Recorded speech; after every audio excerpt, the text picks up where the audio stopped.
Halo semua, kami mahasiswa program studi pendidikan matematika FKIP Universitas Nusa Cendana. Pada kesempatan kali ini, kami dari kelompok 1 akan membahas tentang distribusi peluang. Namun sebelum itu, saya akan memperkenalkan anggota dari kelompok 6. Yang pertama, saya sendiri, Cindy Suryani Batonis. Yang kedua, Ingri Welminci Sanu. Yang ketiga, Maria Yasinta Pida. Yang keempat, Mary Christine Maiten. Yang kelima, Maher Fredrik Pangidae. Yang keenam, Sikri Diana Tenmau.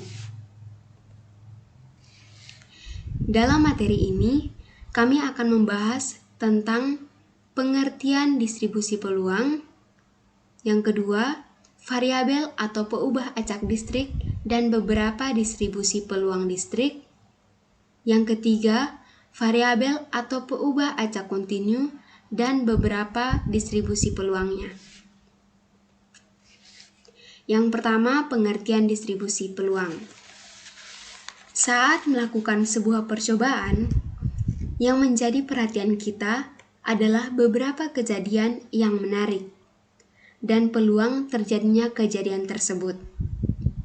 Sehingga pengertian distribusi peluang yaitu himpunan pasangan berurut dari kejadian dan peluang terjadinya kejadian tersebut, di mana kejadian itu biasanya adalah hasil pengamatan, hasil perhitungan, atau hasil pengukuran terhadap hasil percobaan yang menjadi perhatian. Nah, dalam hal ini yang perlu dicatat adalah bahwa hasil-hasil yang mungkin dari suatu percobaan pada umumnya belum tentu merupakan angka atau bilangan. Nah, dalam distribusi peluang dikenal dengan adanya peubah atau variabel acak. Definisinya yaitu suatu fungsi yang nilainya berupa bilangan nyata yang ditentukan oleh setiap unsur dalam ruang sampel. Baik, saya akan menjelaskan tentang variabel acak diskrit atau hasil perhitungan.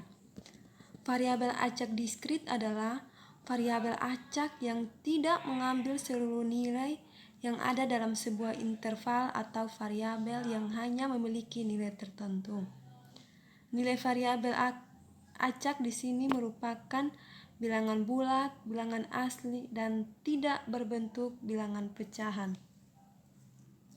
Jika suatu ruang sampel mengandung titik yang berhingga banyaknya atau sederetan angka yang banyaknya sebanyak bilangan bulat, maka ruang sampel itu disebut ruang sampel diskrit.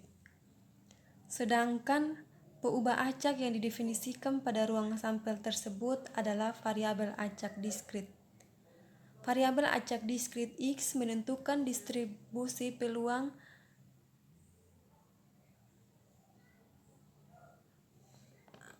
apabila untuk nilai-nilai X sama dengan X1, X2, dan seterusnya sampai Xn, terdapat peluang Pxi sehingga sigma dari Pxi X sama dengan 1 sampai N sama dengan Px disebut fungsi peluang untuk variabel acak X pada harga X sama dengan X.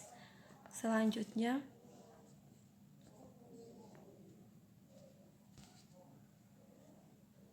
sebaran yang termasuk peubah acak diskrit antara lain yang pertama distribusi binomial. Distribusi binomial merupakan suatu proses distribusi probabilitas yang dapat digunakan apabila suatu proses sampling dapat diasumsikan sesuai dengan proses Bernoulli. Untuk mencari peluang dengan distribusi binomial digunakan rumus Px sama dengan Px sama dengan X sama dengan Pi pangkat X kali 1 kurang N per N kali Pi pangkat N kurang X. Contohnya, peluang untuk mendapatkan 6 Kg ketika melakukan undian dengan sebuah mata uang homogen sebanyak 10 kali adalah PR sama dengan N sama dengan kombinasi 6 dari 10 kali 1 per 2 pangkat 6 kali 1 per 2 pangkat 4 sama dengan 210 kali 1 per 2 pangkat 10 sama dengan 0,2050 dengan R sama dengan jumlah muka G yang nampak. Selanjutnya saya akan menjelaskan yang kedua, distribusi multinomial. Jadi distribusi multinomial ini merupakan distribusi di mana variabel acak distrik suatu percobaan dapat menghasilkan beberapa kejadian. Jadi distribusi ini merupakan perluasan distribusi binomial. Sebagai contoh, menurut teori genetika, persilangan tertentu sejenis marmot akan menghasilkan keturunan berwarna merah, hitam, dan putih dalam perbandingan 8:4:4. Dan carilah peluang bahwa 5 dari 8 turunan akan berwarna merah, 2 hitam, dan 1 putih. Oke, penyelesaiannya, jika X1 adalah marmot berwarna merah dengan P1 sama dengan 0,5, X2 adalah marmot berwarna hitam dengan P2 sama dengan 0,25P, dan X3 adalah marmot berwarna putih dengan P3 sama dengan 0,5. Maka P, X1, X2, dan X3 sama dengan 8 faktorial per 5 faktorial, 2 faktorial, dan 1 faktorial bagi 0,5 dipangkatkan 5 dikali 0,25 dipangkatkan 2 dikali 0,25 dipangkatkan 1. Selanjutnya, yang ketiga, distribusi hipergeometrik. Nah, distribusi hipergeometrik ini merupakan distribusi probabilitas distrik yang tepat. Jika terdapat populasi berukuran N, diantaranya terdapat D buah termaksud kategori tertentu, sebuah populasi tertentu bersampel acak diambil yang berukuran N akan memiliki peluang dalam sampel yang terdapat X buah sebanyak. Nah, percobaan hipergeometrik bercirikan dua sifat, yakni suatu contoh acak berukuran N diambil dari populasi yang berukuran N, dan N dari N benda diklasifikasikan sebagai hasil, N min N benda diklasifikasikan sebagai gagal. Selanjutnya, distribusi Poisson. Distribusi Poisson diberi nama sesuai dengan penemunya, yaitu Simon de Poisson. Nah, pada percobaan Poisson, apabila menghasilkan peubah acak X yang menyatakan banyaknya hasil selama selang waktu, periode, atau daerah tertentu, misalnya jumlah barang yang cacat setiap kali pengiriman, banyaknya hubungan telepon yang diterima kantor per jam. Ada beberapa karakteristik distribusi Poisson, yaitu sebagai berikut. Yang pertama, banyaknya hasil yang terjadi dalam suatu interval tertentu tidak terpengaruh oleh apa yang terjadi pada interval lain yang terpisah atau tidak berpotongan dan independen. Yang kedua, peluang terjadi suatu hasil dalam bentuk tunggal dalam selang tertentu yang amat pendek sebanding dengan panjang selang dan tidak tergantung pada banyaknya hasil yang terjadi di luar selang. Karakteristik yang ketiga yaitu peluang terjadinya lebih dari satu hasil dalam selang waktu yang pendek dapat diabaikan. Nah, distribusi ini merupakan distribusi probabilitas untuk variabel distrik acak yang mempunyai nilai 0, 1, 2, 3, dan seterusnya.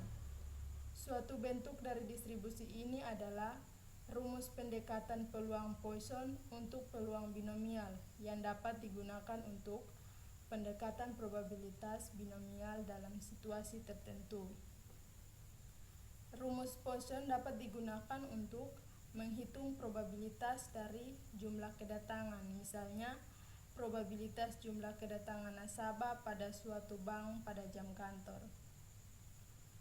Untuk mencari peluang dengan distribusi Poisson digunakan rumus Poisson X sama dengan Px sama dengan X sama dengan E pangkat negatif lambda kali lambda X bagi X faktorial, di mana nilai E yaitu 2,71828, lambda sebagai sebuah bilangan tetap untuk E pangkat negatif lambda, X sama dengan nilai 1, 2, 3, dan seterusnya. Px sama dengan probabilitas atau peluang kelas sukses. Yang berikutnya, P ubah acak kontinu. Jika suatu ruang sampel mengandung titik yang tak berhingga, banyaknya atau sederetan angka yang banyaknya sebanyak titik pada sepotong garis, maka ruang sampel itu disebut ruang sampel kontinu. P ubah acak yang terdefinisi pada ruang sampel tersebut adalah P ubah acak kontinu. Jika X sama dengan variabel acak kontinu, maka harga X sama dengan X dibatasi oleh X lebih besar dari negatif tak hingga, lebih kecil dari tak hingga. Bentuk kurva dari distribusi variabel acak kontinu berupa kurva mulus atau smooth.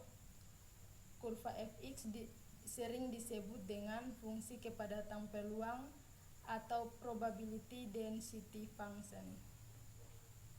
Fungsi densitas fx menghasilkan harga integral dari fx dx antara negatif tak hingga sampai tak hingga sama dengan 1. Peluang harga X sama dengan X antara A dan B untuk P kali X lebih besar dari A lebih kecil dari B sama dengan integral dari fx dx antara A sampai B. Baik, saya akan menjelaskan. Sebaran yang termasuk peubah acak kontinu antara lain yang pertama, distribusi normal.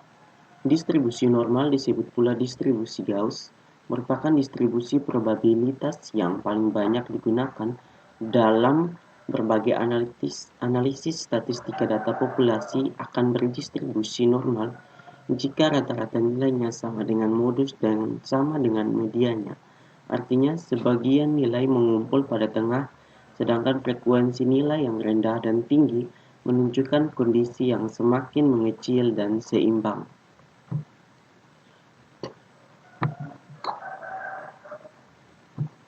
Yang kedua, distribusi student.